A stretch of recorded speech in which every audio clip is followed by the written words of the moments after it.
Jack Ma, the founder of Alibaba and the richest man in China, hasn't been seen for months. The world is curious where he is. At the beginning of this year, the Wall Street Journal, Fox News, and CNBC all reported his absence. Jack's disappearance reminds us of the fate of several Chinese business magnates in recent years. In 2017, Canadian Chinese businessman and billionaire Xiao Jianhua was abducted to China, and the Chinese regime took over the control of his 9 companies. In 2018, Wu Xiaohui, the former chairman of Anbang Insurance Group, then one of the largest insurers in China, was sentenced to 18 years in prison on charges of fraud. His $13 billion worth of assets were confiscated. Also in 2018, the co-founder of the Chinese conglomerate HNA Group, with assets worth $230 billion, suddenly died in France. His stock holdings were donated for public causes. Jack Ma is obviously in trouble. His trouble might be that he is too powerful, at least in the eyes of the Chinese regime. Jack's problem is that the system that generated his money, power, and influence doesn't like to share its power. Hello, welcome to Lay's Real Talk. So when Jack Ma wasn't seen in the past 3 months, the world became very concerned. Just as the major news outlets around the world were asking where he was, the Chinese regime responded with a heavy-handed death sentence given to a former chairman of a major Chinese financial institution. On January 5th, Lai Xiaoming, the former chairman of China Huarong, which is a large state-owned lending institution, was sentenced to death for embezzling $275 million. It's a huge amount, but not the highest amongst the corrupt Chinese officials. It's very rare for the CCP to issue death sentences for corrupt officials. But this case is significant at a time when the world is curious about Jack Ma's future.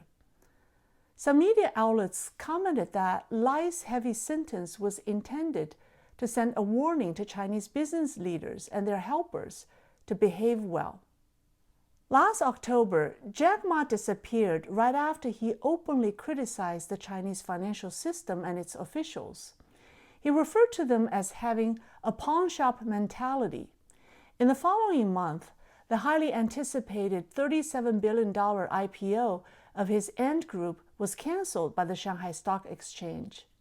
Chinese officials also opened an antitrust investigation into Alibaba, his e-commerce powerhouse. Jack Ma's problem is that he became too powerful. According to public information, Ant Group currently has more than 1.2 billion users worldwide. Its payment platform, Alipay, is a gigantic database with information on 1 billion users' consumption habits, spending behavior, and payment status. Ant Group also has undertaken loans to 500 million individuals. This means that Jack Ma holds data on consumption habits of more than 1 billion people in one hand and data on the loan and bill payment of about 500 million people in the other. The Chinese regime said that this data gives Ant Group an unfair competitive advantage. In essence, Ma has been fighting over the control of this data with the Chinese regime. Despite the fighting, Jack Ma's Ant Group has used its big data to help the CCP maintain so-called stability.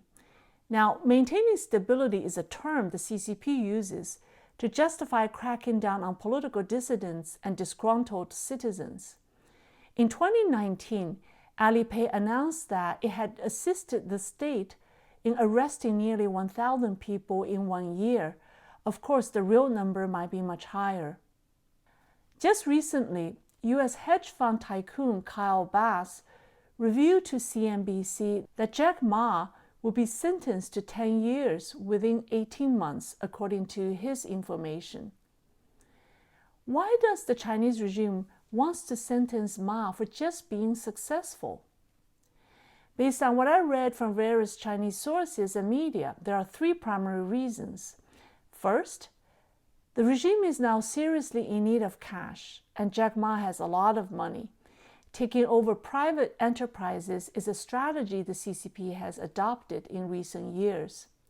China's economic downturn amid the pandemic has forced the authorities to act even more aggressively.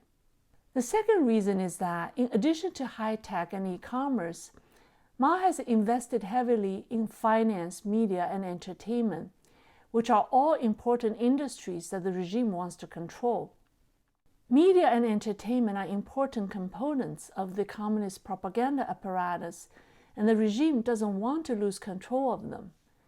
Within 3 years, from 2012 to 2015, Alibaba invested, through various channels, in more than 20 media outlets, including Sichuan Daily Group and Mango TV. Both are official state-controlled media. Alibaba also has 22 data centers outside China. If the regime doesn't have control over these resources and entities, its leaders might very well lose sleep over it. According to Fang Chongyi, a China scholar from Sydney, Australia, Jack Ma has been caught in a high-level political struggle in China. So the third reason is that Xi Jinping may not see him as an ally. In fact, Ma is perceived as being closely associated with Xi's political enemy, former leader Jiang Zemin's faction. According to the Chinese edition of a New York Times article from 2014, Jiang Zemin's grandson, Alvin Jiang, is an early investor in Alibaba. In a country where business cannot survive without politics, Ma's fate is at the mercy of those who made him successful, as well as of their political enemies. Jack Ma is in trouble because he became too powerful in a system that doesn't allow anything bigger than the system itself. His presence is threatening the system that made him who he is. The system now wants to take him down, no matter how much he has helped it. Perhaps this is a wake-up call to those who are still daydreaming about collaborating with the Chinese Communist regime.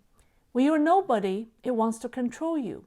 When you are somebody, it wants to control you even more, so there's no way out. Staying away is the best practice, in my opinion. Just like author Edward Abbey said, power is dangerous. It attracts the worst and corrupts the best. Thank you for watching. Please remember to share and like my program, and I'll see you next time.